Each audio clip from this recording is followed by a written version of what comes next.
recording as well. I'm just gonna put this right here because I don't think we're gonna need it. Now we need to like to clap and make the. I want to know. It should make it over here. You guys need anything else? I think we're gonna be good. You ready? Let's do it. All right, hold on. Ready? Well, when you clap, are you gonna start talking? Well, yeah. Well, like we can just say, like hello, and then I would basically just intro to what I have for the intro is just intro. What is the podcast? We'll talk about what. That's my number one. Yeah, okay, that's mine too. So we'll just talk about that, and then who we are, and then our inspirations for the podcast. I was thinking maybe we'd shout out. That's my number two. Daddy issues. Okay, good. I think we're on the same page here. And then okay. And then I wanted to just talk mostly on like what it means to have. Oh, go ahead. Sorry. Means to have like generations. Like what is a generation? Like what? And then I'll talk about what it means for me, what it means for you, and then I actually have like a resource like of like some stuff it talks about like the different ones. But like, let's just talk. You know what I mean? Just let it go. Let it go. Okay. Yeah. Seriously. So. Wait, yeah. Everybody hit the vape first. Hit the vape real quick.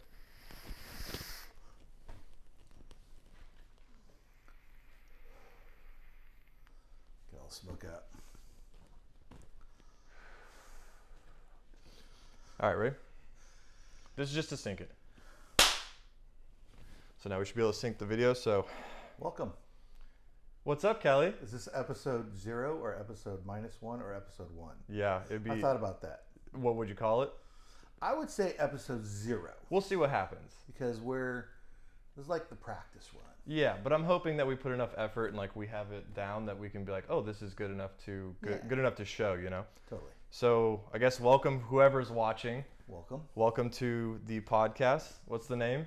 Generational gaps. The generational gaps. Is it 2 gaps or 1 gap? Just go gap. Generational gap. There's only one gap. Yeah, sure. Okay. Generational gap. We're still working on it. Episode 0. Episode 0.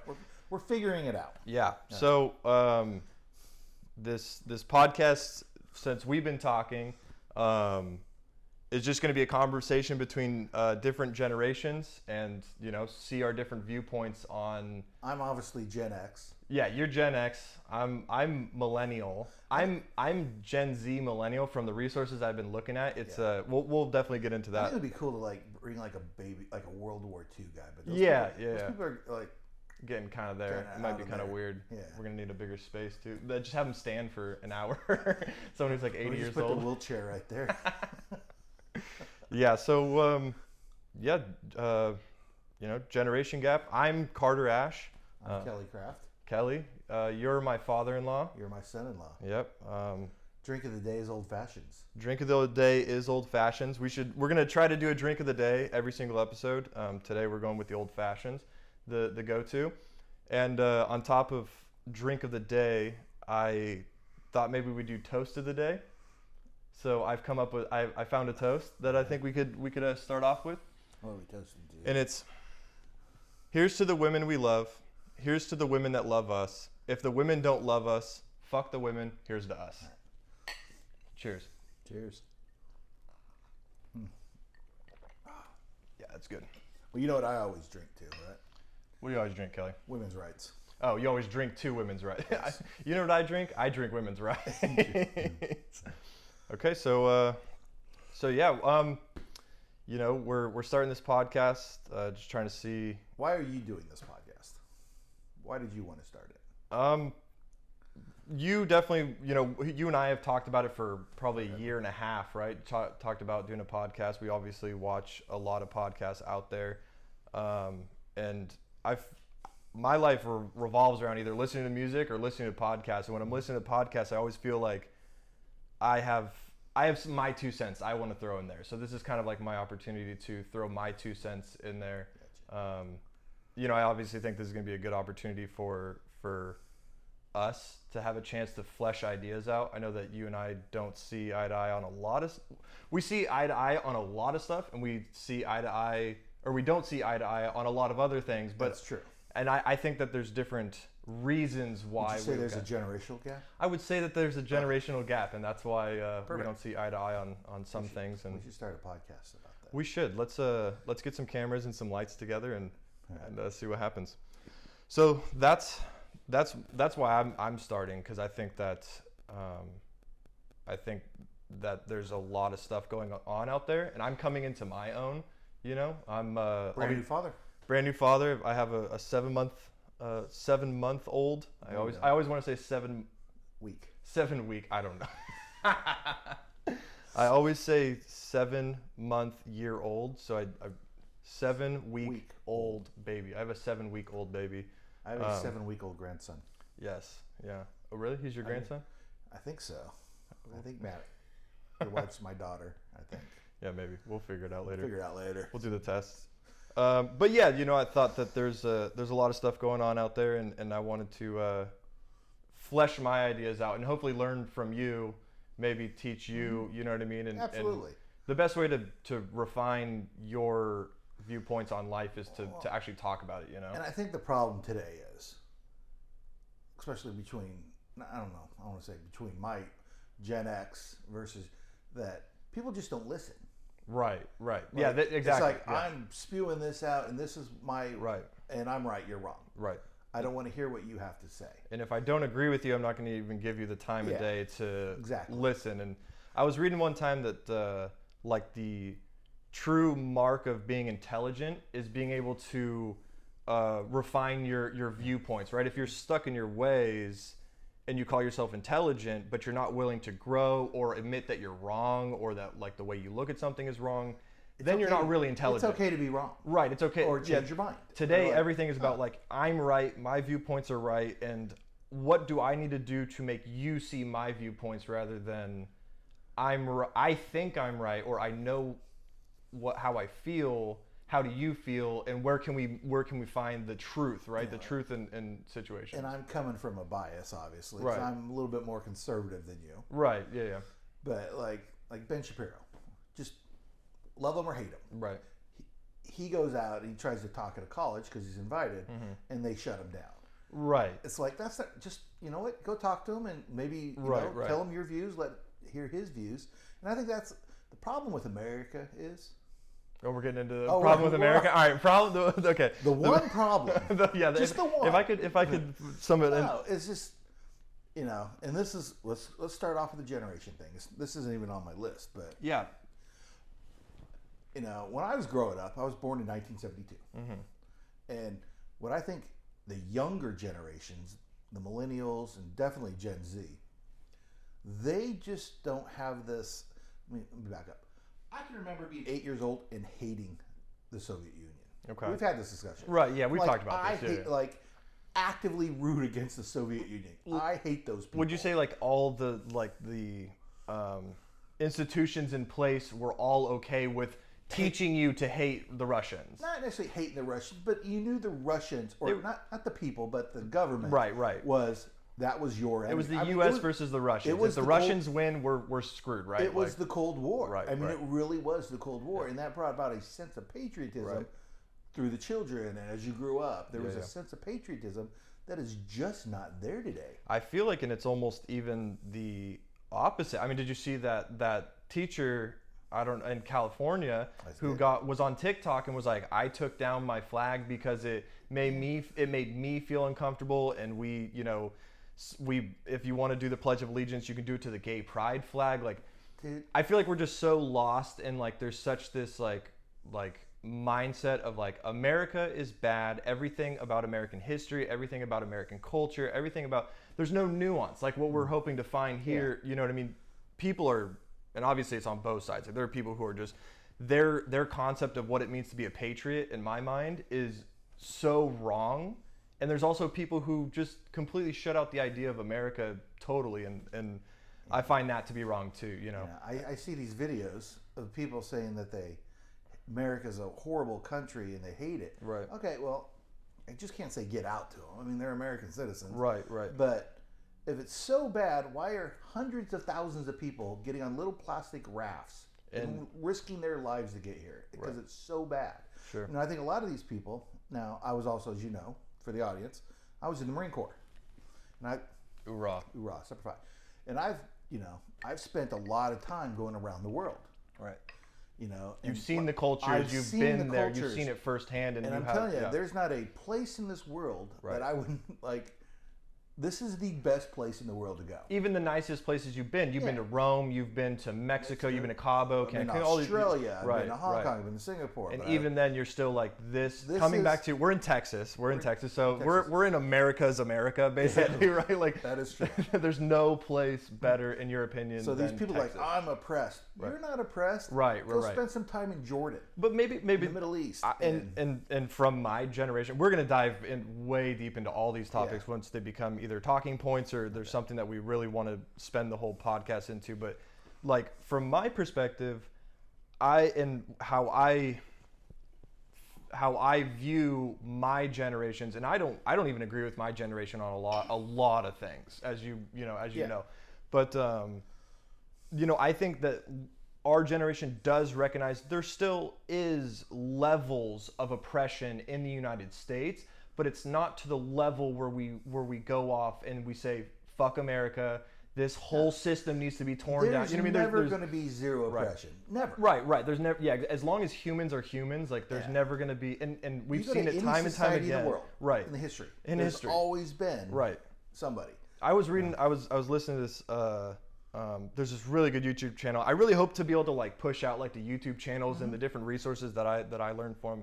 But I think it's called What If History. It's like a alt history channel. Like the guy like basically predicts events that are going to happen, covers history topics and stuff. And like I think it was on his channel that he was talking about there have been more repressive regimes than there have been free societies in all of human history. If you go through, it's our human nature to, someone is going to coerce the people to get in power. You know, they're going to act one way and say one thing, which we see all the time in today. People say something as they're trying to get into power, but once they get into power, it's completely different. It's a different game. It's funny you say that because that goes straight to my next point. Okay. How long have we been on this? Let me see. Just to see. All right, we're 12 minutes in. That's good. Good time. Yeah, we'll talk for as long as we want, right? Yeah, of course. We got endless time. I've heard this quote before. Okay. Now my kids, everybody. Hold on. Morgan, actually, I'll go check. I heard that click. You can jump right back into it. Did it stop? Yeah, it did stop. Hold on. Do we have to clap again? And it just ended like a. Hold on. The video cut out. Yeah, we'll have to clap again. But did you hear that shutter like cut? Then it cut. Stop? I don't know. Is it recording now? Yeah, it's recording now. Hopefully we can figure that out. I'll start with. That takes me straight into my next point. So the video just cut out. Again, this is episode 0, so we're still figuring it out. I don't know. I know that it's something with the SD card that we're using, and I don't know if the files are too big or what. I'm the tech guy here, so I'm not the tech guy. He's the talent. I'm the talent. He's the talent. So I'm the drinker. Yeah. So we're, for some reason the video cut out. We'll definitely get that figured out, but I can splice it right back in too. So we'll right. So we were talking about this goes straight into one of the things I want to talk about. Okay. So Carter and my children, you all make fun of me because I spend not a lot of time, but I kill a lot of time on TikTok, right? This guy knows. This is Generational Gap, the podcast. I'm a millennial. He's a Gen Xer, and I could pull up his phone right now and pull up your phone. Where's your phone? Oh, he doesn't have it. We've pulled up his phone before, and what was it like? I mean, he's logged 20 plus hours in TikTok a week. Don't tell his boss. No, it's usually I wake up fairly early and I just kill time. But it's your source of media. I mean, you could be sitting there watching TV for 20 hours a day. You just like TikTok because it's different format. It's entertaining. But I just find that funny that the Gen X of the podcast has a TikTok. Actually, I'm gonna have my TikToker of the week. Oh, really? He has a TikToker of the week. I don't even. TikToker of the week. I like. I don't even have a TikTok, so it's just. I don't have an Instagram, so we're even. Okay, so we make fun of you because you're on TikTok. Okay, but I've heard this quote before. Okay. And this goes right into what you were saying, and it's been going around on TikTok. I've heard it for whenever. I don't know. Sure, where it's it not came a from, new quote. but it's been going around on Right. TikTok. And the quote is, hard times create hard men. Mm-hmm. Hard men create soft times. Okay. Soft times create soft men. Soft men create hard times. Right, it's a cycle. I've heard that as well. Yeah. I think Joe Joe Rogan Rogan talked about it, yeah, too. Joe Rogan definitely talks. And a I lot agree with about him that. 100%. What are we in? We're in 14 minutes, 15 minutes, and we finally said Joe Rogan. We love Joe Rogan. We love Joe Rogan. Anyways, but I agree with him 100%. We are in soft men creating hard times. Right. I completely agree. If that is a cycle of history, and for someone like me, I love history. I listen to history podcasts. I read about, all different types of societies and how they've risen and fallen, and that's really what I think we are as well. If you look at even just the United States, we had what would be, so it's hard times make hard men. So anywhere from the 1800s to the 1920s, right before World War I. 19 after World War II. Sure. Okay. So yeah, you could. Yeah, Those were I hard agree. men. Right. I feel like that cycle got kind of fucked when World War II And hit then again. everything became awesome in 1948. Right. We had the 50s. Yeah. After our victory, because hard men created soft times. Right.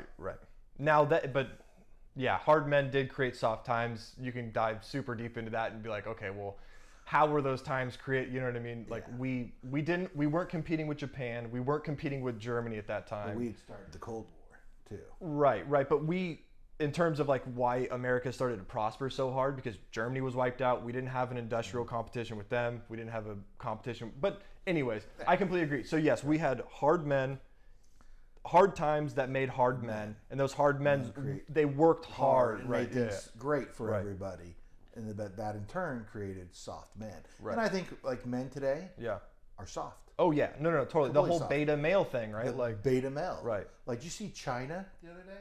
No. They banned feminine men from TV. Yeah, and also they're doing weird stuff. And now I don't agree with that, obviously, because I feel like China sees that. They see that cycle and they're like, oh shit, like if we become like the United States, because they think we're weak. China thinks we're weak. China thinks that we are a bunch of pussies. Like, we are weak. I think we are as a collective, as a group.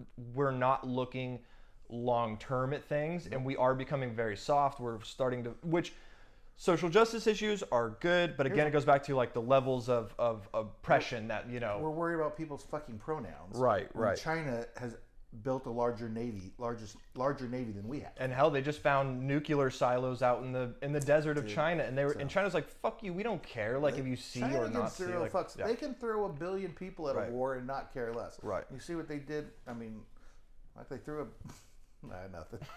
At the Great Wall of China? Is that what I was going to say the whole coronavirus thing. Look at how many people they just, all right, just wipe out this town. We'll be okay. Yeah. You know? But those towns, it's crazy. We don't think about it. Like Wuhan is like a town of, it's not a town. It's a city of 20 million people. And you know what's funny? Before this, I'd never freaking heard Exactly. of it. You never heard heard of it. It's like the equivalent to like Muskogee, Oklahoma. We've never heard of that, but there's also probably only 2,000 people. How many skinny peas do you think there are in Wuhan? There's a lot of skinny peas in Wuhan. The Wuhan version of skinny pea. Anyways. So yeah, I think that's something that I wanted to talk about too. I'll let you we can start. I wouldn't say that's just something I saw the other day. Right. And I agreed with it wholeheartedly that this country is getting soft. And while we're worrying about pronouns and what's your damn gender, our enemies aren't. Right. I mean, I think the demise of America, or at least the attempted demise of America, is coming in the next generation. Right. Because and it's scary to think now having a 7-week-old baby. I mean, that's something that's, and I was already watching all this stuff and learning about this stuff and like watching these podcasts and learning things and stuff and now that I have a son, it puts a whole new fear on top of it. I mean, I've never been genuinely worried about the state of my country because we're soft men. Because we go, oh, well, it's just some news thing. It's just some news cycle, right? Like, oh, this is just eating up the news cycle and this issue's going on or whatever. This will pass. But like, if you look at the whole, then it does become scary for, what is my son going to grow up in? But what I wanted to say to the quote, the hard times make hard men make soft times make soft men. The problem is I don't want to point fingers here, but you're the generation that raised my generation. Oh, I agree, when the participation trophies, and that's obviously the first one I right there. agree, When the 100%. participation trophies were being doled out, I was 6. Yeah. And when I was 6, I could fucking care less. I didn't even know. The generations above that raised me and that I was surrounded by as the adults growing up, they're the ones who put in place these, these things in our mind. And I was telling you at lunch today about bullying, right? Like, Bullying's okay. yeah, sure, bullying. I mean, That's okay. bullying is not okay. It toughens people up. It definitely toughens you up. And Daddy Issues, the podcast, another one of our inspirations. This is the reason we're making this podcast, because we were watching Daddy Issues. Watching Daddy Issues. Yes. Phenomenal. Daddy Issues is very similar to what we're trying to recreate. John and Braun. John and Braun. I just got onto them a couple, maybe a week and a half ago. You've been listening to them for a while. For a while, and Day one. They're a father and son and talking. So actually, this point Braun was talking about, and this comes from a book that he read, and I've heard. I want to read it because I've heard it a lot. I don't know the title of the book, but he was talking about when bullying was a thing. When I was a kid, there was this huge push for no more bullying. We can't bully people. Being a bully is the worst thing you could possibly be, and that gave words a physical value to them. You know what I mean? Because obviously you can think like people started killing themselves because they were getting bullied or whatever. I mean, I think that's a load of shit. There's always a lot more going on if you kill yourself and you're being bullied. And obviously that's a very extreme case, and we probably can both agree, like, if it gets to that point, then yes, that's fucked up. Bullying is good. Bullying is bad. Well, bullying toughens a person up. Excessive bullying, like when going over the top with it, What I'm bringing it to is when the adults of my generation coming up, they were basically giving us the idea that words hurt people. And so now you see today in the social justice culture that people are getting canceled. Ben Shapiro's not allowed to speak because his hate speech causes violence. They think hurts their that feelings. Nobody gives a fuck about your feelings. Well, they think that Ben Shapiro's ideas and words inspire others to go do hateful things. But that's not on Ben Shapiro's. You know what I mean? So I'm saying, like, when our generation, the generations that are in those colleges right now that are coming through and shutting down speeches and stuff, they were raised with this mentality that words hurt people. So that's the thought process. I see how I can logically agree with why they shut it down. I don't agree with their shutting down, but I can psychologically see why they're doing it, because they were raised to be told that, hey, words hurt people. You can't say certain words because those hurt people. Your generation didn't fucking care. So, let me back. So same thing is, so I tell you all the time, Gen X's, we got our asses kicked as children. By your parents or by your friends? Parents. Like, there was no spare the rod, spoil the child with our generation. What was that? There was no spare the rod, spoil the child. Yeah, right, gotcha. We got the shit knocked out of us as kids by our parents. Like spankings. Yeah. There was no fucking timeouts. Yeah, it was just, I'm going to smack you upside the head, you're going to learn. Hard times create soft men. Yeah, there's almost when our like generation started having kids, we're like, oh, I'm not beating the shit out of my kids. Right.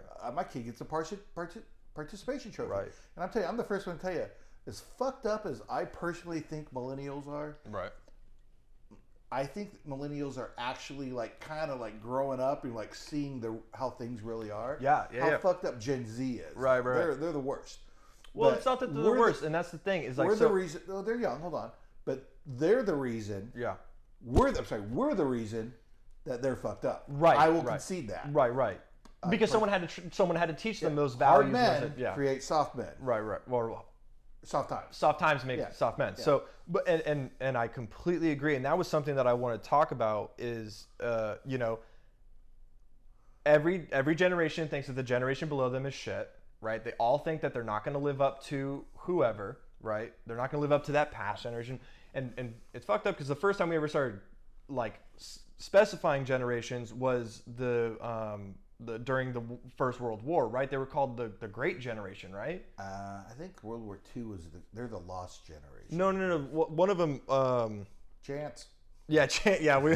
We need someone to search it up for us. I think World War II is the greatest generation. Yeah, they call it like literally the title of the generation is like the Great Generation. Like I think that's World War One. I think it's World War II. Somewhere around there, right? And so I think that was the first time they ever did it. And then it was like, okay, well, what do we call the next generation? Well, they can't be called the Greater Generation, right? And so I feel like from that jump point, you're always every generation is going to be seen as. But that generation, but I'm telling you, that generation though. Yeah, sure, no joke. See, that's it's okay. We'll get it figured out. I don't know what it is, but we'll get it figured out. So. But that generation. Hold on, my thing is, I want to know if it jumps out from the. Could be a chance to vape. Want to hear my vape? Watch. A chance to make a drink too. I think this is going really well. Yeah. I don't know where it's cutting out because I feel like the video that's the camera going to sleep. So the video shut off. This might be our That's what. See, both videos are 11. This first one's 11 minutes and 56 seconds and the next one is 11 minutes and 52 seconds. So I think it's hitting like some like data like pass and threshold and then cuts out. But we'll just we can just time it. We're gonna have to figure that out somehow. We just need a. I think we just. How about need, your little camera? Yeah, the little camera doesn't do like, it doesn't have the same amount of configurations. Are we recording again? Yeah, we are recording. Again, so it cut out again. I don't know where it cut out. We'll have to see it in the post, but it's okay. We're just ranting. This doesn't have to be. All right, that's enough of mine. What's your first topic you got? My first topic is I'm going to make another. I just made one. Another one, so you can. During commercial break. During commercial break, why don't you keep going, Kelly? All right. Why don't you keep ranting about this some one shit? came to me today. Okay. So we went to brunch today, right? At our favorite place. Kelly's. My favorite place. Kelly's Bar. Kelly's in Bar. Allen. Shout out. Give us Allen, a sponsorship. Texas. Kelly's at the Village. And I was thinking, so what did you have to drink for breakfast? Breakfast, what did you have to drink? This is what did you have? I had a mimosa. Okay. I had a Bloody Mary. You had a Bloody Mary. The other person with us, she had a Coors Light. Okay. And I'm like, that's odd, having Coors Light with brunch, right? Yeah. But then I thought about what's the difference. But she. I'm drinking vodka. Right. Yeah. You were looking down at her because those were like we were having like breakfast drinks. So that's and she was having like a beer. So that's what I wrote down. I was like, what are you doing? What alcohol is considered? You pour a little bit of this in there, and then just a couple splashes of it in there. How orangey do you want it? Okay, gotcha. And that's my thing was, what is considered alcohol is okay? You can't be doing shots of tequila at breakfast. An old fashioned at brunch is not the way. But for some reason, vodka with tomato juice is okay. Right. You're just masking it. That's just what other things that run through my head. And look at that, we have a drink finished. That was a perfect. I'm just gonna mix this with my finger because we don't have. We're not bougie in that. That's what hard men do, right? All right. So that's just something I was like, I was literally thinking about that at lunch. Like she's sitting there eating eggs Benedict Florentine and a Coors Light. I'm like, that's kind of. But if I had eggs Benedict Florentine with a mimosa or a Bloody Mary, nobody would think that's different. Okay, but what if I ordered a shot of tequila with my eggs Benedict? What if you had eggs Benedict at 4 p.m? People would look at you and be like, that's weird. Well, I don't know. That's what I'm asking. If we went to dinner and you ordered eggs Benedict for dinner, I would be like... you can eat breakfast any time of the day. No, but eggs Benedict is not... Okay, you can have pancakes at any time of the day. You can have waffles or an omelet at any point of the day. Like, right? That's like breakfast is awesome. But like, eggs Benedict, you're not at home. That's an over-the-top breakfast. Yeah, that's a bougie breakfast to have at 7 at night, right? Yeah. So... But I just got me thinking, like... I'll have omelet, ham and cheese omelet, and a shot of tequila. In an old fashioned. Shot of tequila, please. Yeah, please. People would be like, huh? Like, but anyways. The guy would look at you funny. All right. There we go. That's my thought.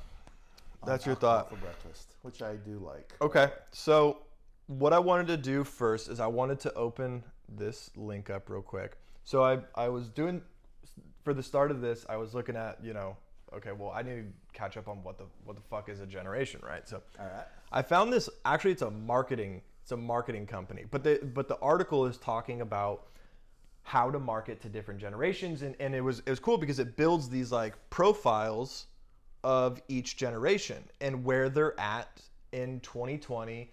What is their age? What is their most what is their income? What are their financial situations? Is that why I'm getting AARP things? Yes, you're on the because I'm 49. You're gonna start marketing to AARP. So just a couple things. I don't want to go through every single one because I think that might be a little much and kind of waste time. Baby boomers, can I guess? They got the okay. So diabetes.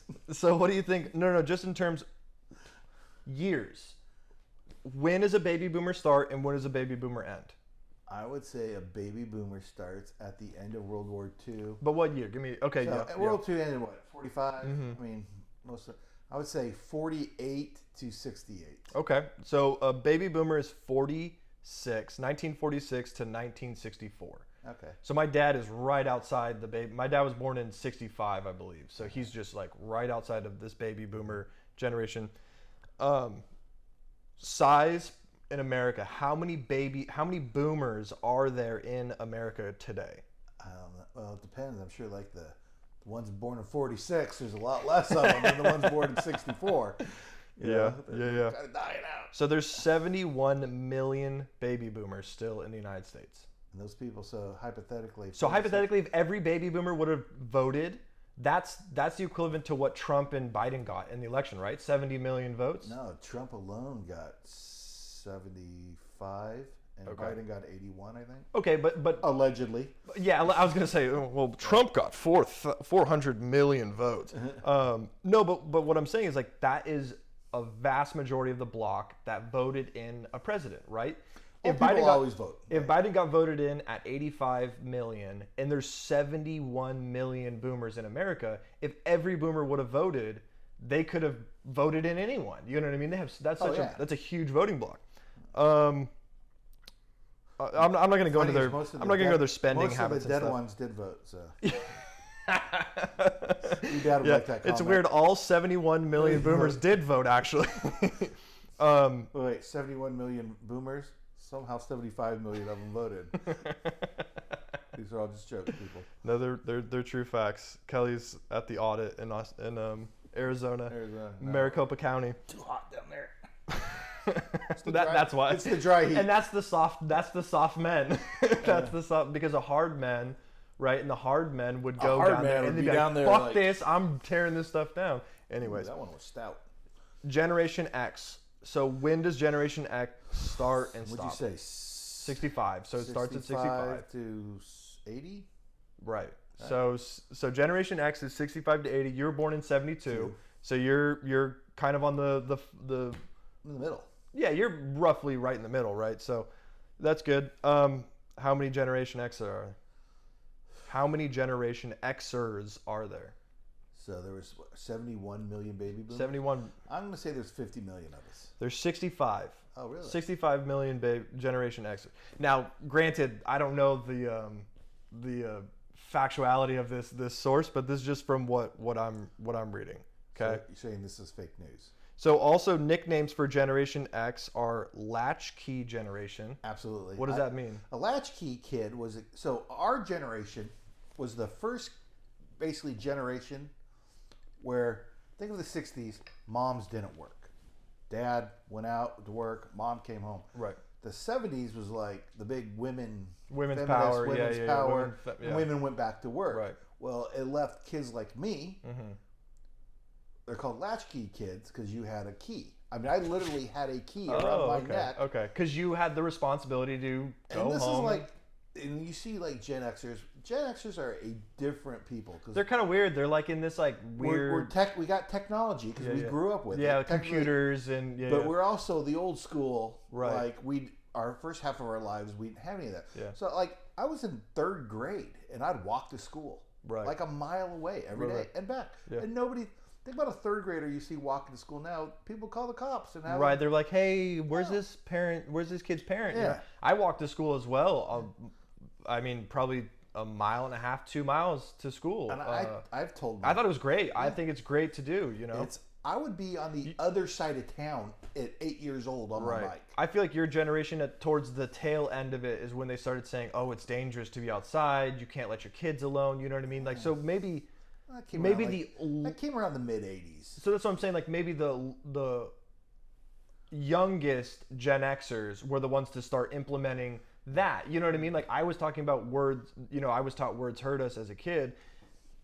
Those parents were the ones to start implementing it's dangerous outside. We need to, stay. So, like I was a kid, you went outside and you settled things with your fists. Right. That's what you did. Sure. And like you hear like people my age talk about it, but every Gen Xer has a story of when they got into a fight at some point. But like mom, Saturdays you watch Saturday morning cartoons because that's the only time they're on. Right. And then you get kicked out of the house and you don't come back. Go outside.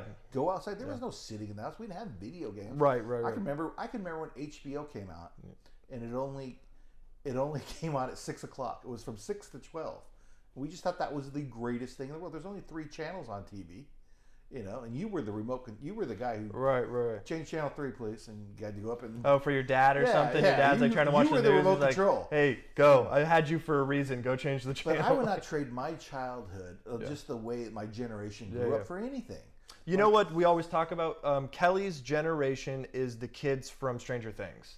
Absolutely. So they're the same year, right? I'm literally the same age as the kids on Stranger Things. So we would watch that show and you'd be like, this is how it was. That's like, how it was. We would ride our bikes to our friend's house. Mom wouldn't know where we were. We could get away with and you would be good or be good at it, right? Like you would know where all your friends were because their bikes would be in front of somebody's house. Yeah. I feel like I had that. That's a perfect analogy. I had that pleasure in my childhood a lot. Me and my group of friends, we were outside constantly on our bikes, and it's weird because like a lot of people my generation, my age, don't have that. But for some reason, my parents gave me that childhood. They were like, "No, fuck you, you're not playing." I also hated video games as a kid. I never played them, so I feel like I kind of gave myself, and my parents gave me that. But to answer your question, a latchkey kid is a kid whose parents worked and would walk home from school. And I literally had to be honest, I think it was a shoelace with a key on it. Right, yeah, sure. And that's what you used to get in. And as soon as you got home, you call your mom. Like, I'm home. And she's like, all right, lock the door. Right. Then we go out and play somewhere. Oh, okay. Yeah, because you're not staying inside, right? You're like, hey, I made it home.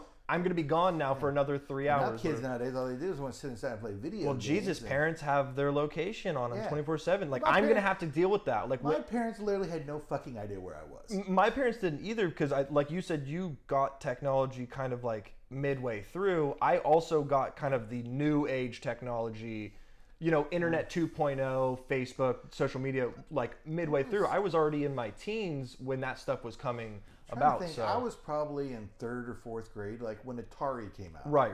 Space Invaders, and that was. And you were like, "What is this?" What? Yeah. I mean, that's like you're like, what? See, Madison and I, my wife and your daughter, Madison and I talk about that all the time.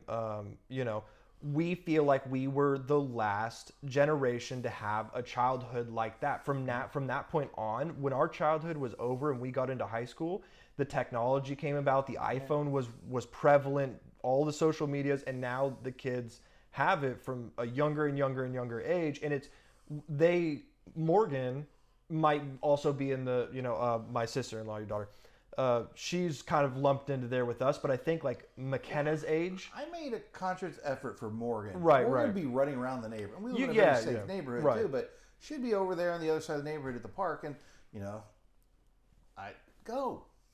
Please. Like I don't want you. just go play. Go play outside with friends. It's beneficial. It's good. You knew it was good because you. That's the way we grew. Right. You were like, I'm not gonna. My childhood was good. I like how I am. Like I want to instill those same values. So let's see. That's gonna be like same values. No, but I'm telling you, the video cut out like midway through that. Not midway through, but like towards conversation. Towards the tail end of that conversation. But that's fine. We'll get this figured out. I'm actually really happy. What do you think it is? What? What do you think it is? I'm telling you, I think it's the card, the quality of the SD card. We're gonna have to go buy like a decent SD card. It's cheap. I'm enjoying this. Yeah, I'm really enjoying this. This is awesome. So again, video cut out. That's fine. Whatever. We're just gonna chop these wherever. Should we sit Morgan up there and just have her push the button? Yeah, I mean, if she wants to go do that, you want to do that, Morgan? Grab a chair, Mo. You can come sit and hang out and yeah, you can come sit and hang out. And then just watch the video. It stops. We just need you to hit start again on it. I'm gonna stop this video and have her start. Our technical advisor. She's our technical intern. You're just an intern. You're not being paid. Hello, hello. Check. Good. Check. All right, you're good. Or you're not being paid. Morgan, go ahead and start it. Tell me when it started. We didn't do that for the other ones, but so video cut out again, but that's okay. We were talking about turnkey generation, so let's move on to the next one. The latchkey turnkey. We were talking about latchkey generation. You were also termed the MTV generation. MTV was awesome. MTV was legit. Videos. Okay, so this is where things get different, and in my opinion, like I don't know how I agree with it, just in terms of what the overall society deems a generation, right? A millennial, a Gen Z. There's a Gen Y. Millennial is Gen Y, right? So you're Gen X, then Gen Y, then Gen Z. Okay. So I'm a millennial. It's from 1980 to 1994/96. So I don't know why there's. It just depends on what people say. How many of us are there? How many millennials are there? So there were 71 million boomers, right? 65 million Gen Xers. I'm going to say there's 75 million. There's 72 million millennials out there. And something that's like striking to me is that I'm the youngest, obviously, because I was born in 1996, so I'm that like weird like cutoff date for the millennials. The oldest millennial is 40 years old. No. Yes. 40. It's saying it's from 1980. I believe you, but a 40-year-old right, had the childhood I had. And that's what I'm saying. So like, there's this weird, and that's kind of what I wanted to bring up. That's why I brought this thing up, because there's this weird, like what I was talking about with the World War I. They were deemed the great generation because they did something great. And from then on, stopped world domination. Right, and then from then on, they're like, okay, well, what do we call the next generations? And there became like almost like this like pseudoscience behind what makes a generation. So what I wanted to bring up was, I think generations can't be labeled just by like, they get this like pre-label. Gen Z gets this pre-label, but Gen Z might split. They might be like, okay, well, the youngest Gen Zs, once something big happens in the world, you know what I mean? Like once they actually go out into the world and strife in their life. They've never done anything. We built iPhones, you know what I mean? We built the automation age. Like obviously Bill Gates and Jeff Bezos are Gen Xers, but after them, we're the generation to build the apps, the app stores, the video games, we're the first generation to harness the innovative tools made by by those Gen Xers. And so it's what I'm trying to say is, it's just weird that you can't really put a date on it yet. Like, so if we go to the Gen Z, there's 68 million Gen Zers out there. Okay. So they're from 6 years old to 24. And I don't know I agree with it, because you talk about like the TikToker Gen Z, like how they act and they control what I was talking with my friend the other day, and we came to this like talking point between the two of us, and it was like, a fucking Gen Zer can change Apple.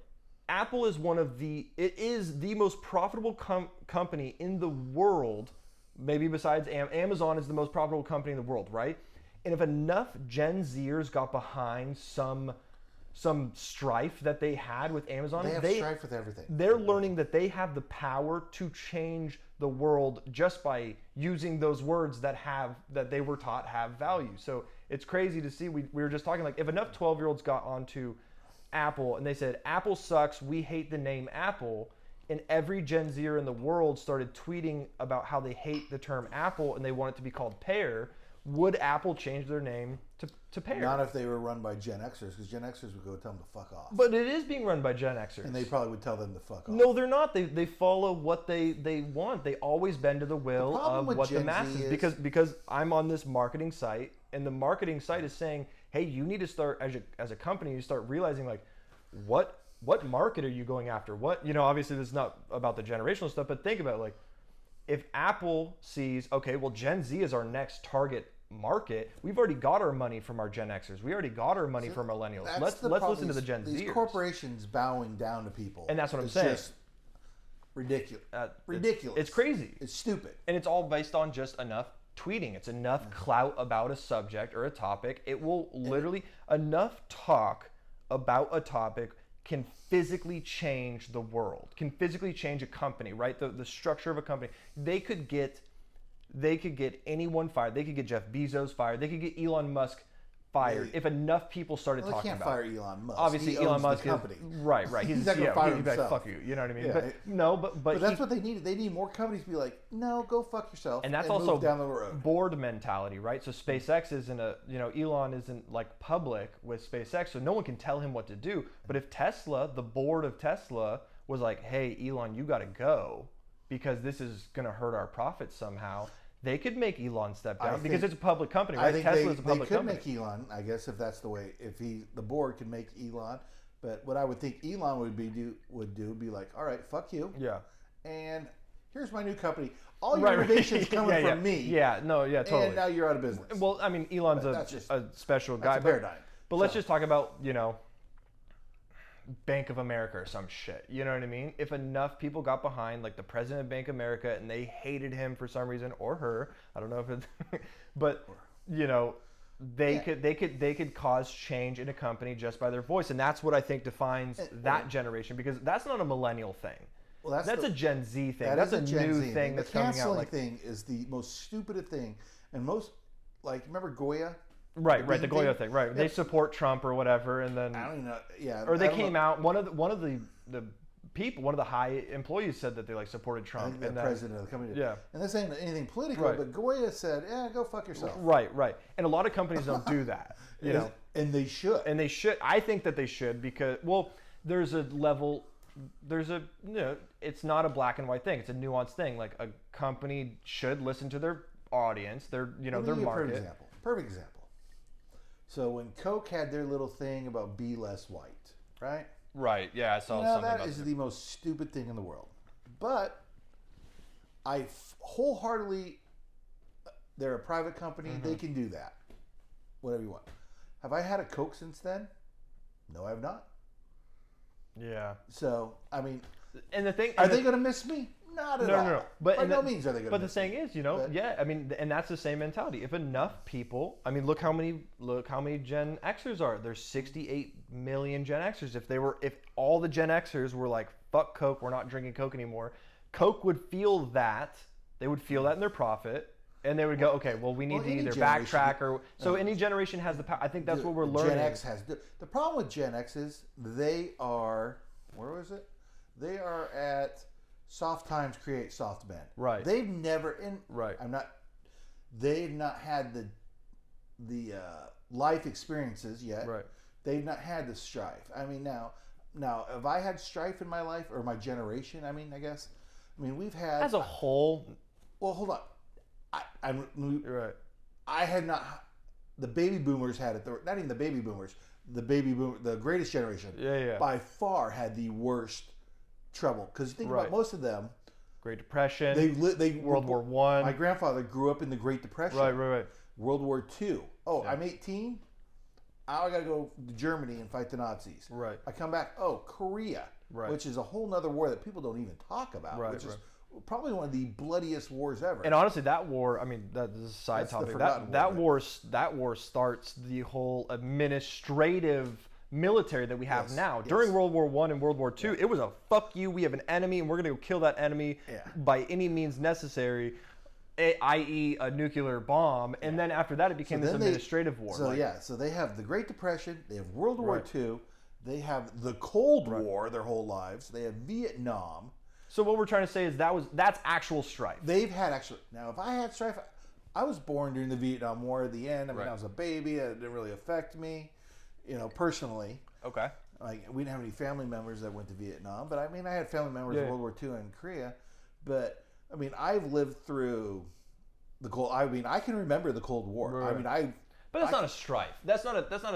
Okay, so check this out. My generation. Wait, hold on. I'm not done. Well, bear with me 1 second. But my generation has gone through, 1988 was a horrible economy. Okay. I mean, huge depression. We've lived through September 11th. We've lived through 2008 was a huge depression. So we've had some strife. Now, is it comparable to other generations that have had it way worse? No. Your generation, you guys had September 11th, but you were little kids. You don't Listen to remember it. Okay, but check this out. This is what I was going to say. My generation has lived through 9/11, which is the 20-year anniversary today. Okay, we didn't live through it, but we felt the repercussions of it, like growing up and seeing it. So, but you don't remember America before. No. September 11th was one day. September 12th was the entire world changed. No, I agree. Everything but changed. I'm saying my generation, we've lived through 9/11, the recession, the 2008 recession, where the whole fucking world's economy crashed, and finance changed forever. Yeah. After the stock market crashed in 2008, the financing changed forever. I'm telling you, because I felt that strife. We moved so many times because of hard times. You know what I mean? Hard financial times. We've lived through that, and now my generation has also just went through the pandemic, which, however you feel about coronavirus or not, the world fucking shut down.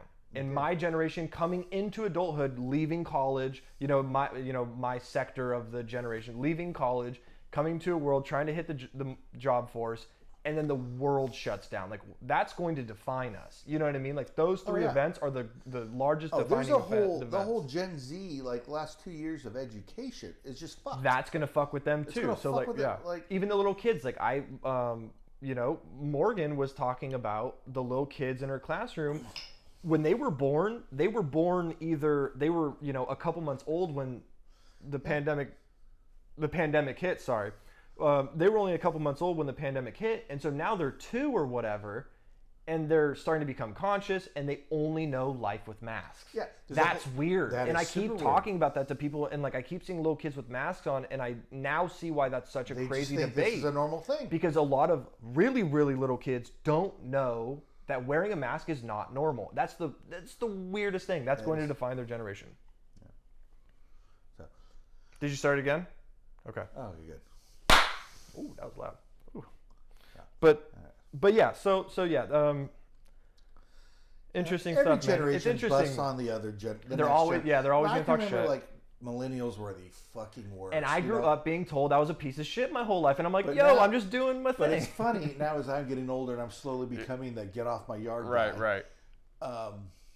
You're like, all right, millennials. I see millennials. They're getting it now. I think a decent percentage of them are, because when there's that saying, if you're not a Democrat under 30, you have no heart. If you're not a Republican by 31, you have no brain, right? Yeah. So, like, I think, and take what you want out of that quote, but I think that a lot of the millennials are, it comes to this point in your life where you're like, okay, well, shit, I have to fucking do something. I have to start making money. I need to buy a house. I need to be able to pay for my car. So you kind of bow down.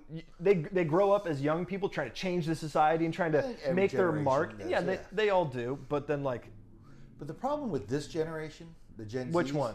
Gen Z? Zs, so Ronald Reagan had a famous quote. He said, "We are one generation away from losing our freedom." Mm-hmm. And I think things have been so good for Gen Z and like everything's just rosy for them that they don't realize the world is a hard place. Right. The world is still a hard place. We're sitting here talking about fucking pronouns and the 9,000 different fucking genders that are out there. You think China's doing that? You think Russia's doing that? No, they're preparing to go to fucking war. Psychological war, physical war, cyber war. They're coming to get us. We live in this... We're dicking around doing stuff. And obviously you can't... And that goes back again. I would point the finger at the boomers, the Gen Xers, and now even the millennials for bending to the will of the kids. Yes. No household is run by children. The parents run the house, right? Well, to allow Gen Zers to be the ones, so you can't put the blame on those people. Well, see, the politicians see that. Yes, and they go, like, this is perfect. This is a huge group of people that I can get to vote for Just like my marketing I'm thing going to just market to them. Right. and pander to them. Because it's 68 million people. Yeah. If you got all Gen Zers to vote for you, you win an election. And I would imagine someday, 20 years from now, Gen Z will be where millennials are. Madison and I talk about that all the time because we just got out of where the Gen Zers are, right? The oldest Gen Zers, we just got out of that place. And so we always talk about, because we'll look on our phone and you'll see a photo of you when you're in fucking high school and you go, God damn, I look like an idiot. Yeah. You know what I mean? You're like, what was I doing? What was I wearing? Why did I look like that? And trust me, a couple Gen Zers, right? We're not going to name names, but we know a couple Gen Zers that in 10 years, it could be 2 years, it could be 10 years, it could be 20 years. It depends on how they develop. But they're gonna look back at those fucking photos of them. You know exactly what I'm talking about. And they're like, they ate breakfast with us today. and they're gonna be like, what the fuck was I wearing? Absolutely. Why was I? And you remember me when I first moved to Texas. I was gonna say this. And I came to Texas. I was a product of my environment, definitely, but I was still a young person. And I remember our hard conversations. You came from California, Orange County, to Texas. Right, of course. Now, obviously, there are people my age that grew up in Texas, and they had different views. But coming from my background, when we first started living together, when I moved here, I remember our conversations about universal health care or whatever it was, and we would get in fucking screaming matches, and you would be coming from a place of business logic. I still believe in a lot of things, and I can't wait to tell you about why I still think universal healthcare could work or whatever. But like, I was coming at a place of like, you're a fucking asshole because you don't care about people, but you don't care about people. You're like, no, money, like resources, how to get things done. Now, obviously, I have a ton of stuff. I don't want to jump into that rabbit hole, but like, I've grown. And now I can logically see your argument to a certain degree. I mean, I still have my own viewpoints on it, but I think that those Gen Zers, they're good. Everybody talks shit about them. I've never heard anyone say a good thing about a Gen Zer, and I try not to say shit things. Sucks. They don't have a music yet. They don't know. They're coming up with their music as we speak. But I hear so many people talking shit about Gen Zers, and I try not to say anything bad about them. Like, I'll talk shit about some person that's 24 or that's 18 or whatever, but I won't talk shit about the whole generation because I just came from my whole entire life, people giving me participation trophies and then telling me I was a shitty generation right on top of it. You know what I mean? Like, here's your participation trophy, you're a piece of shit. And I'm like, wait, what? Like, you know what I mean? So I don't talk shit about Gen Z. I think when you hit the real world, right. Not necessarily when you work for me, but when you hit your next job, you're like, hey, you gotta produce. Right, they don't exactly. give two fucks about you. Right. Yes. I mean, a company may care about you, but no, they care about you. There's culture and stuff, but definitely, definitely. They'll, I realize, like, especially in my position at my job now, I'm required to hit deadlines and meet these projects that we've set out. There's no, I don't feel good today. So Gen Z will get there. We can talk shit about them all day long, but they'll get there as well. My generation still goes to work sick, which I don't understand why. If you're sick, you're just going to affect everybody else in the office. But anyways, I just thought I'd throw that in there. You've come a long ways. And I was actually going to bring that up, like, from when you first came here at 18 from California, we would have our little discussions. Fresh off the boat. And I'm pretty conservative, but I think as we go along on this little journey we're on here, you'll find I'm very liberal on a lot of things. I already know you are. I mean, I think you're my best friend. I mean, we literally spend. You are the only person besides my wife that I spend the most time with. I know so much about you, but I can't wait to. We've never set out to discuss these things in depth like we are. Like, this is probably the most. We sit there and we bullshit about these topics, but we've never had. I mean, we're 50 minutes in. I bet we're an hour in. We're definitely at least an hour in, and like, this is nice. Like, just mulling over a concept. I like it. I think so. I'm fairly conservative, and I think conservatives get a bad rap. It's a bad word, and it's not. Oh yeah, no, totally. I was speaking with my friends. You know who I'm talking about. Over Zoom the other day, and I said. I was talking about something. I said, why do people think conservatives are evil? And he was like, oh, because they are. Why? it's like, and it goes back to that very first thing that we talked about. Like, people are so unwilling to think about. It's so much easier to say they're evil. I don't have to deal with this now. See, and I've been telling people I'm not Republican anymore lately. Yeah. No, I'm more conservative. I mean, do I line up more with Republican Party? I line up with them on some things, but really I line up with libertarians more than anything. I think it's the like, you want to do what you want to do, go do it. I don't care. Sure, it's in my opinion, it's the but we're gonna get into this is the mind control of the political machine that we have in the United States, which does rule the world. I mean, let's be honest. Like the United States politics dictates how the world works, for now. But I showed you how many people there were. Yeah. Biden was elected, allegedly, off of 85 million votes. One whole generation that would get together and vote in one block would rule the world, right? Because why did all those young people vote the way they did? Because they were told they can be controlled because they don't have the life experiences and sure. The media will just control whatever. The narrative, the narratives. I mean, like if you don't know about something or you've never been exposed to, like me, when I moved to Texas, I was never exposed to a lot of these things, but once I was exposed to them, I go, oh, and I was willing to learn and change my viewpoint and understand and I grow. And I think I agree. I'm conservative, I'm liberal, I'm everything. I think I would love to see parties end. Absolutely. I would love to see parties end and it just says this guy or this candidate believes this, they speak, and then the people vote on them. We don't, because the second, Joe Biden gets labeled a Democrat, I'm like, well, fuck that, because he's a Democrat, and I'm definitely not voting for Democrat because they're gonna, rule the world, blah blah blah. You know what I mean? Not to bring Trump into this whole lot, but Trump was a Democrat all the way to the point he ran for Republican president. Right. There was also that video that came out where he was like, I would run Republican because they're the dumber party. Yeah. But I think a lot of what people think about him is like, oh, Republicans, you're against gay people. Right. Could you imagine? So like, and that's the way we live in 1984, in my opinion. If Trump was to be a Democrat, run with all the same values, but as a Democrat, people would love him. And then he wins, and he's our Democrat President Trump. Yep. The Republicans would fucking hate him. Yeah, they would all of a sudden become. You know what I mean? That's just the way things are. I watched Obama say one thing and do another. That were he did a lot of very Republican things in terms of what people say are Republican. Because if you look at the beginning of his administration, they were like against gay people.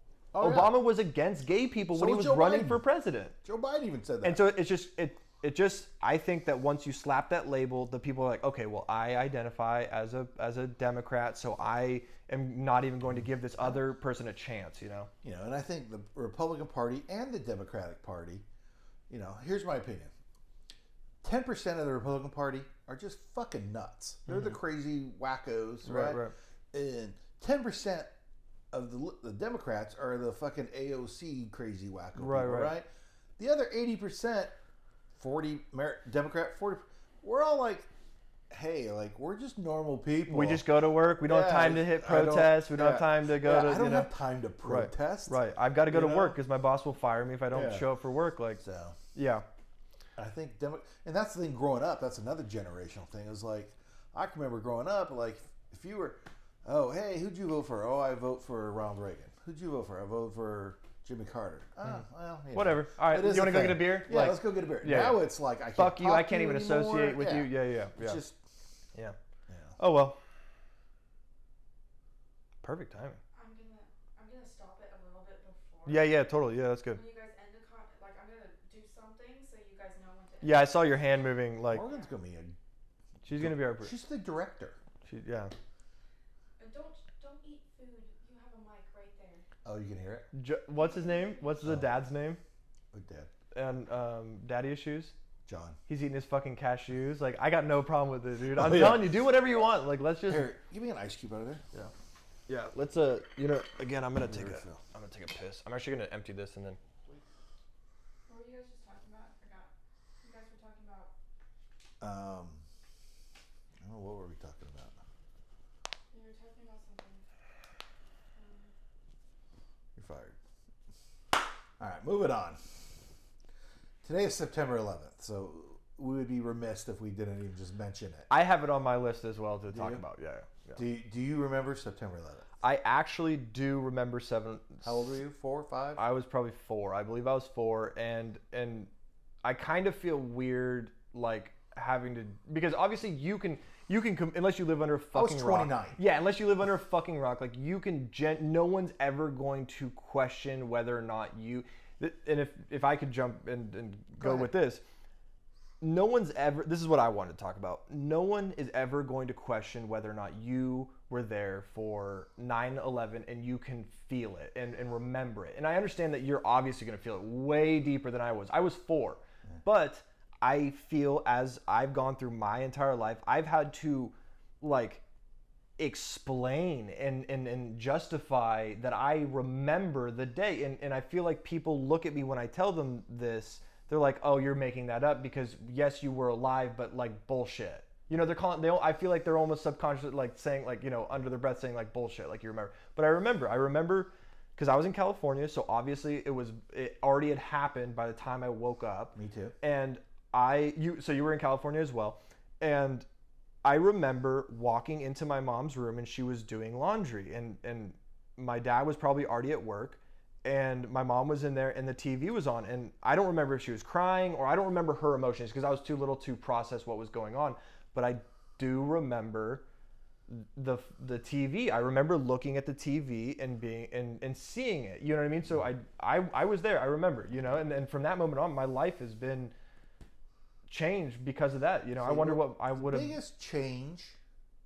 biggest thing of September 11th was September 11th to September 12th. Right. When you talk about changing the world, that changed the world. In an instant. In an instant. And so I had, my daughters were like 4 and 1 at the time. Mm-hmm. And their mom was out of town. She was actually up visiting her mother. So I had the kids. Mm-hmm. And I got a phone call, like I said, we were in California. You know, it's 6 a.m. Right. California time when all this stuff started. Right. And my buddy, I won't say his name, he called me and woke me up. He was like, are you watching TV? I'm like, no, I'm sleeping. I'm fucking sleeping. 6 a.m. Yeah, you asshole. Like, yeah, I got, you know. He's like, go turn on the TV. We're at war. And I'm like, what the fuck? Yeah. So I run on there and I turn on the TV and he lived right by us. He's like, I'll be right over. So he actually came over. And backstory on him, I don't want to say his name, but his dad was an international banker. Mm-hmm. Where he would always do banking in Yemen. Okay. And he wasn't he worked for the CIA. Okay. His dad did. Gotcha. Right? And his dad was calling him in real time of, hey, you need to go to the grocery store. You need to go to the bank. Right, because they didn't know what was going to happen. Yeah, you need to go withdraw money. Right. This is all happening at like 6:30 in the morning. He's like, his dad's calling him like, you need to go to the bank right now and withdraw all the cash you can. You need to go, you know. Yeah. And so this is a weird, because I was getting news from him. He's sitting on the couch next to me watching this. Like we watched the second.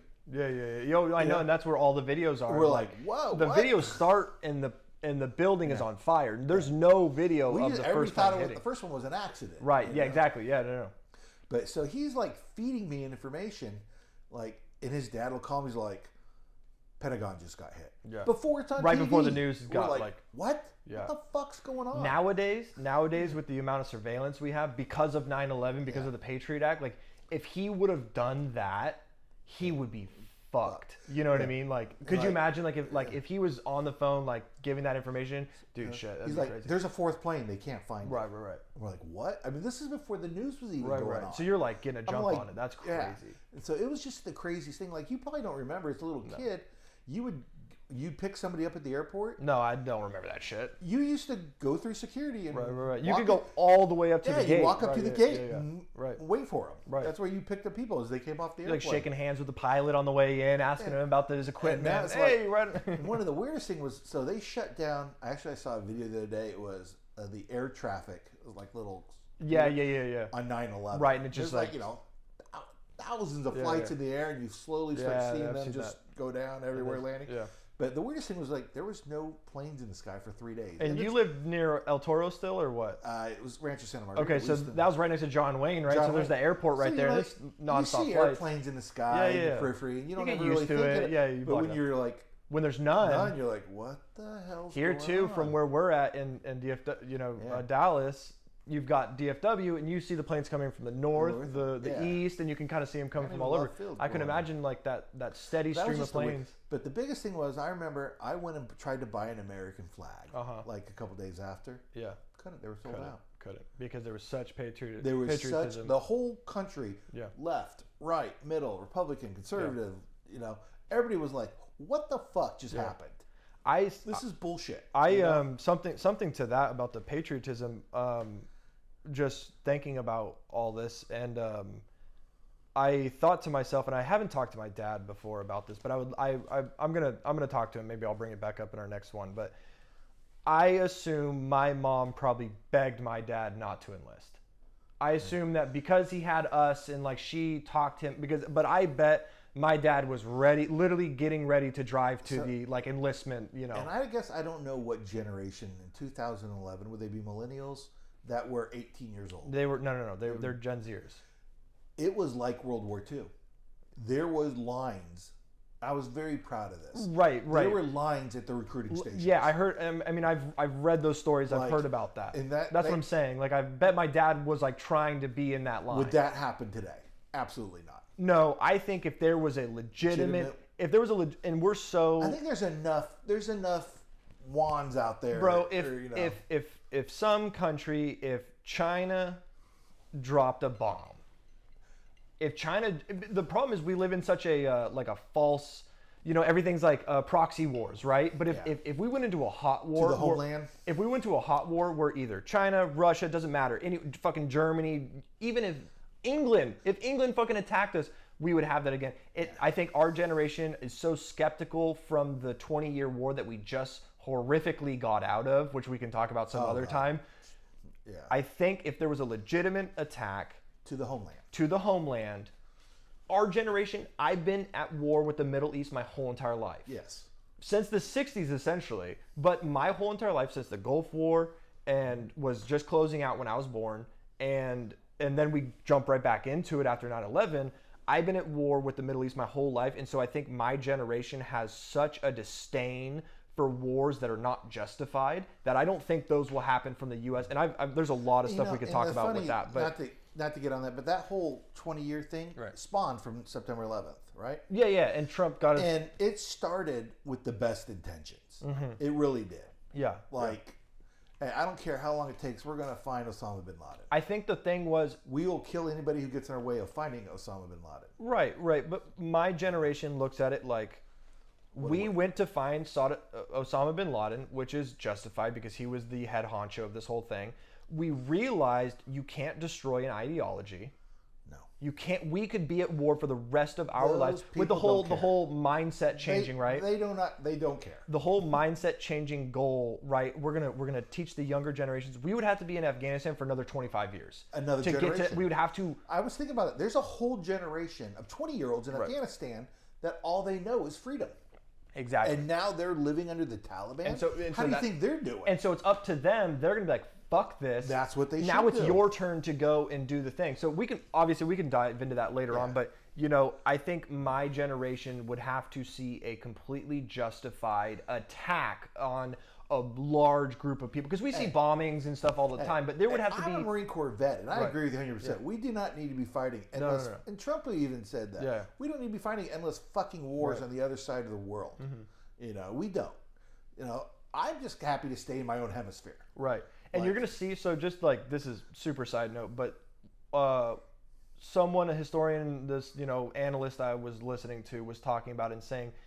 You're going to see the United States pull out of the Middle East heavily, and then within the next 5 to 10 years, a country like France is going to go to war with the Middle East because the United States has been flipping the bill for proctoring oil to the first world country, to the West through the Middle East, and now that we're gone and we're becoming oil efficient or we're transitioning to electricity or whatever, you're going to see a EU nation declare war on some Middle Eastern country because they want to go and occupy it because they're still going to need the oil because they're not oil independent. I don't know why we're in Afghanistan. We have our own oil. Right. We can't solve the world's problems. I think it's the Taliban's terrible. Well, so is Boko Haram in Africa. Right, you don't right. see us going after them. Anyways. That's what I had. I wanted to talk about 9/11 and that, and I did. So my wife and I, Madison and I, just watched a documentary series on Hulu called One Day in America, and it is produced by the 9/11 Memorial Commission or whatever it's called, and it's great. It's like 5 or 6 episodes, so it's probably like 6 hours long, something like that, and just covers everything from the time the first tower got hit, and then it has interviews and live raw footage and stuff, and it's a really crazy, man. really powerful thing. It was a crazy fucking day. Yeah, I can remember that. So, anyways, a little lighter. Go ahead and cut it there. That was she was. I was that's nudging why you to. You kicked me. That's why I looked. I saw her. Right. Your flashlight's on. Yeah, last thing, a little lighter, and then we'll close it out. Let me make sure that this is still rolling. This is another 40 minutes. How long will you do this? An hour and 40 minutes? No, 2. Well, once you cut this down too. It'll be Okay, so just an idea. I'm thinking I want to take the video and show the video, but when the video cuts out, keep the audio. Maybe put like a flat screen and keep the audio rolling, and then once the video hooks back up, we can do that, and I can cut out the weird audio that doesn't matter for the when I say podcast. Cut, cock, shit, fuck balls. Yeah. Okay, we've gotten a little deep here. Let's go a little lighter. Okay, yeah. This first podcast, like I think that's natural. It's September 11th. We had to go a little. No, that's fine, but I think it's natural for our conversations to dive. It's always going to progress into politics and society. It is about because that's what's ruling. That's what this podcast is about, right? We're gonna just whatever's going on, really. Yeah, sure. Okay, I have a segment. So I'm 49 years old. I turned 50 in May, and it's funny as you see. Like, the get off my yard guy, I'm starting to relate to him a little bit. I get it. I get it. Stay out of my life. Yes, like, I'm tired of you people. I'm 49. I've done a lot in my life. I'm just tired. Mostly you're yelling at your daughter or her boyfriend, right? So I drive, for people in Dallas, I drive down 75 Central Expressway every morning to work and on the way home. If you know anything about driving in Dallas, obviously you do. It's 80, 85. Yeah, it's a democracy. In the fast lane. It's a democracy, the highway is. Blinkers are optional in Texas, right? But, we all know the person who drives 65, 70 in the fast lane with 40 people lined up behind him. But I don't think enough is given to the people who drive in the slow lane. And drive fast or drive slow? Oh, okay. So, I come all the way from Dallas coming home up 75, and I eventually when I get to the city I live in, I have to get over to the far lane, and there's motherfuckers in there doing 60 in the slow lane. And the speed limit's 70. Exactly. Right. At least go the speed limit. Right. So I'm like, I got to get over. I'm merging over like 4 lanes of traffic to get just to miss these fucking people. And you're like, maybe they're getting off because you got to slow down because you're getting off on the exit, right? Right. No, these fuckers keep going straight. Right. Like, so you're doing 60. Like, at least do the speed limit. So you're mad at, and I think I can sum up what you're mad at from everything you just said.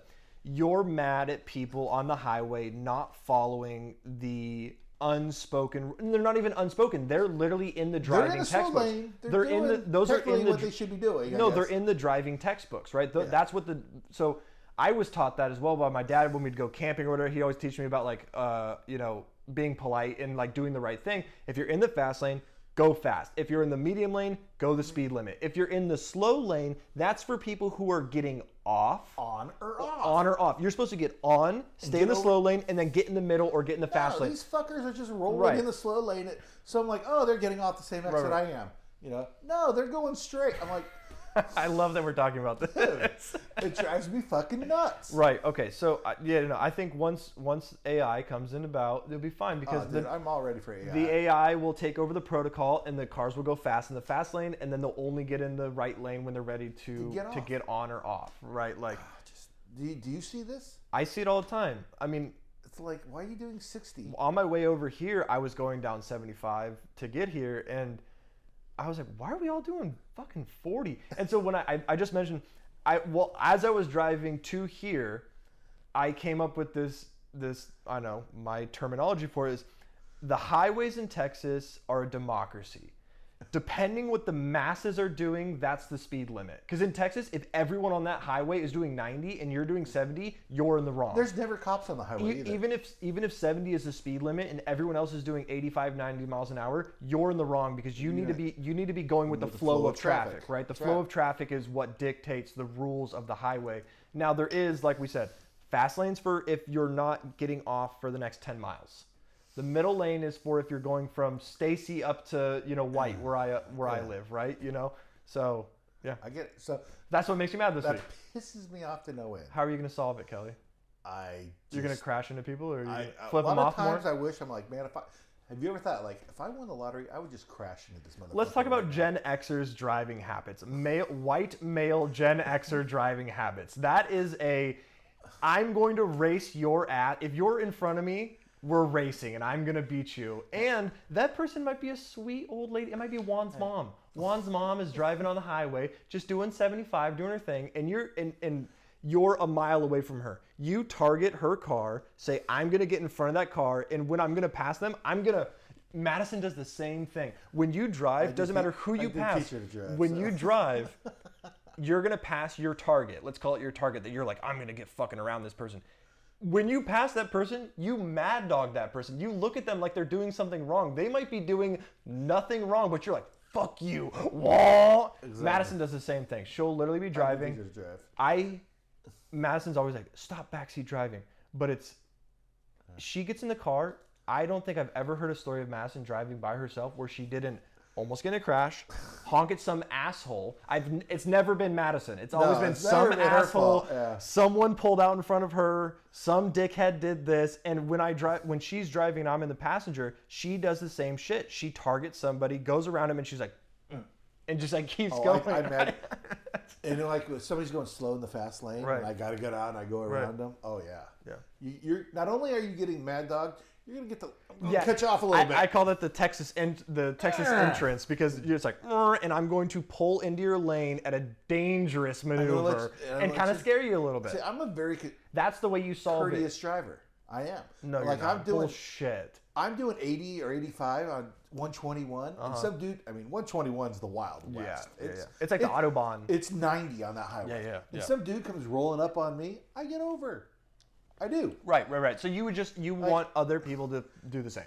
As I get older, I am losing my edge, though. Also. You are losing your edge. When when I first met you, so before I moved to Texas, Madison and I were dating long distance, and I would fly to California, or I would fly to Texas from California, and we went to Pensacola. The first time we ever went to Pensacola, and when we were driving home, you were dropping Madison and I and probably Morgan off back at Madison's mom's house. And right on Bethany, when you turn into their neighborhood, because you've been driving for like 14 hours and you were ready to get home. Like the finish line was there. 14 hours. And I remember you pulled in front of that car and we almost got into a crash so hard. And I don't think I've since that moment. I was like, damn, Kelly is hard. Kelly goes hard. Kelly goes hard. And now you wait till there's no cars to pull out on Stacy. Like, you know what? I don't want to admit this, but like when I'm driving to work now, and I'm at the point in my life where I don't have to be at. You have to be at work at 8 o'clock. Right. I know that from you. Kelly Craft barely works, guys. No, I know. Long time getting here. All right. Yes, you've earned it. I've earned it. But I find myself not in the fast lane now. I just kind of moved over to the next just lane. Enjoy yourself. Listen to a podcast. Listen to Generational Gaps. Stressed out. I'm good. Will you listen to this podcast? Oh, yeah, probably. To get notes? I would like to hear what I say. I hope I don't sound like it when I was on Family Feud. We'll put a link in the description below. You can do that. I was on Family Feud, and it was not good. When Kelly was on Family Feud, Morgan was Kara's belly. Okay, so Kelly's wife at the time, Madison's mom, was pregnant with her little sister, and we got this link maybe a year ago. It's been 20 years. It's been 20 years, and someone in our family chat sent the link in, and we all watch it, and the two funniest things. Hi, I'm Kelly. Kelly's voice on TV. He's talking to the host and he's like, "My name is Kelly and I'm from San Luis Obispo and I'm a pro." And then that was really funny because I know that wasn't your voice, even at that age. I'm nervous. You must have been nervous. I mean, you're national TV, right? So you're obviously nervous, and that came through. And I'm glad that I was kind of worried that today you were gonna like kind of be a little nervous. Hi, welcome to Generational Gap. My name's Kelly. I'm a Gen Xer, and but the other funny thing about watching you on Family Feud is when you called out Ty for being unemployed.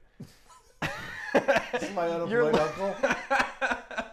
You're literally there with your family, and you were the first person, right? I was the main guy. You were the main guy. Talking. You were the guy that did all the talking. You talked with the host the most, and he was like, "Hey," he was like, "Oh, shook your hand. Oh, I'm Kelly. Blah blah. This is my beautiful wife." And you said, "My beautiful, my beautiful wife and mother of my 1.5 children." Yeah, you said 1.5. She was pregnant at the time. Yeah, so he made a joke that she was pregnant, but then you went down the line. You're like, "Oh, and this is my unemployed uncle," and I was like, "Jesus, dude! Like, what the fuck?"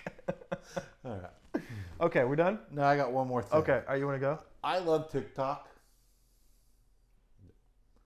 All right, we'll stop back at I love You're TikTok. not gonna have enough time to finish it. It's already at like 10 something, so that's why I'm. Oh, okay. Okay, perfect. Good job, director. Yeah, good job, Morgan. Okay. This is gonna be like just a So little Morgan is 3 or 4 or 5 minute segment. This is it, yeah. And then to end it. and then we're done. Yeah, because we're going. How are we long. gonna end it? I'll wrap it up. All right, you wrap it up. All right. I'm gonna go like this. Okay, and I'll wait, clap. clap, and I'll wait 2 seconds. Yeah.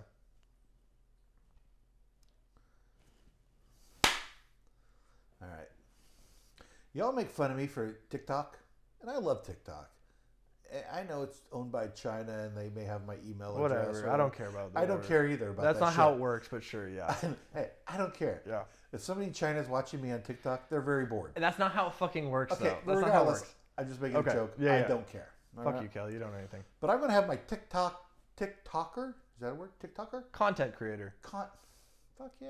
There you Content creator of the go. week. Content creator of the week. Because then we can put YouTubers in. And I'm yeah. going to tag him on this. Yeah, we'll put him in Because there. he's great. Okay. And I'm not going to, there's like the people Is that he your have friend? millions. No, they have millions. He's awesome, though. He's got like 217,000 followers. That's crazy. And all he does is shoot hogs on his.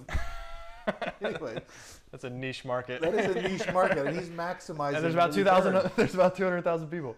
Okay. So Your this content guy, creator. My, Go. my TikTok content creator of the week. His name is John Breaks Bad News. Have I Okay. told you about this guy? No. So you want to break up with your girlfriend, but you don't have the balls to do it? You pay John. I'm sure you pay him. I don't know how much. Yeah, he doesn't do it for free. And he'll call him for you. How many followers? I don't remember. Millions? A lot. Okay. But no, I mean, my whole thing with this is not to get the people that have millions of No, followers. no, To sure. find like, Sure. you I got was just 10,000 asking. I was just asking followers, what's his follow. No, I got you. You're saying you genuinely But enjoy his. Go follow John Breaks Bad News. So if Madison wants to have, if she needs to tell me that Carter's not my son, Yes. she'll call John, and John will call me. you, and it's all video. How long are these videos? 30 seconds? 45? Like a minute. Okay. And what's funny is you watch them, the people are like, "All right, thanks." Why is he doing? Like I watched. They don't get it. They're so confused. I watched one today. This guy paid John to call his wife, who's divorcing him, to tell his wife. Are you with me? Yeah, I follow you. That he's not going to sign the divorce papers. Okay. And she's like, "Why would he?" So these people start having these Conversations with right? John. Because they don't realize what the fuck is going and on. John's like, "Man, I really don't know. I'm sorry. I'm just here to tell you this." So check him out. John Breaks Bad News on TikTok. John He's Breaks great. Bad News. That's perfect. Okay, Right. cool. Awesome, man. All right, well, that's all I had. That's everything. Episode 0, episode 1. What are we at? Episode 0.1 0.1. version. Who knows? Who knows what's going to happen? We'll have to see what happens with the editing. I'm going to have to get creative because our camera was cutting out and everything. But I think I can. I think I can figure it out. So you do work in tech. I do work in tech. I know C++. So Do you need a Raspberry Pi? yeah, I can get you a Raspberry. No, do I need a Raspberry Pi? Do you want I to have hook? no idea what a Raspberry Pi. You showed me a picture once. I have no idea what it fucking does. So. That wasn't a Raspberry Pi. You showed me a picture of Raspberry Pi. I showed you a picture of a pickle. A pickle? My pickle. Wow, this went. I was to trying the to see how whole I could. other- I was trying to see how I could like. I was like, oh, This is that wasn't a Raspberry Pi I was showing you, but there's no like innuendo to Raspberry Pi. So Well, just email me. I showed you a picture of my dick. Email That's it- what I was. Email me on my Hotmail account. How's that? Kelly's the tech guy I here. have a He's gonna Hotmail be. He's account. the one who set up the lights, the camera, the audio, everything. I'm just here. No, they all did that. I just sat here and started drinking. You're just the talent, dude. So All right. Good thanks one. for doing the first episode, Kelly. This was fun. Episode 0. Yeah. The initial episode. But all right. What is it? What do you want to sign out? You want to say thanks for watching Generational Gap. Tune in next week, or I don't need to. You just said it. Hey, next time we'll have like a catch line or. next time Kelly won't be here. We'll have him. We'll have him fired. Whoa. I'm gonna replace with Someone way better looking. millennial. Yeah, a Gen Zer. That's ageism. I believe in ageism. Yeah. Once you're too I wi- old, get the I wish fuck out. that my company would believe in that. I'd probably move up better. Did I say that out loud? Hopefully he doesn't watch this podcast. Does he know what a podcast No, is? he Does your doesn't. boss know what a No. podcast And I is? love the guy to death. He's like a Would- father to me. yeah. But no, he doesn't know what a podcast is. I mean, I'm sure he may know. Has he ever watched one? No. But he's heard it. I mean, obviously. I'm sure I think he knows what everybody- the term. Yeah. He's heard the people term. talk. I'd have to explain it He to thinks him. of it as a radio show. It's a radio show. What's the scoop, huh? WKRP. Okay. All right, Good, dude. man. Yeah, this Thanks, is good. buddy. Cheers, buddy. Thanks. I'm gonna clear this. That's it. Done. Was it cringe? No, Good. it wasn't. Can we have you on?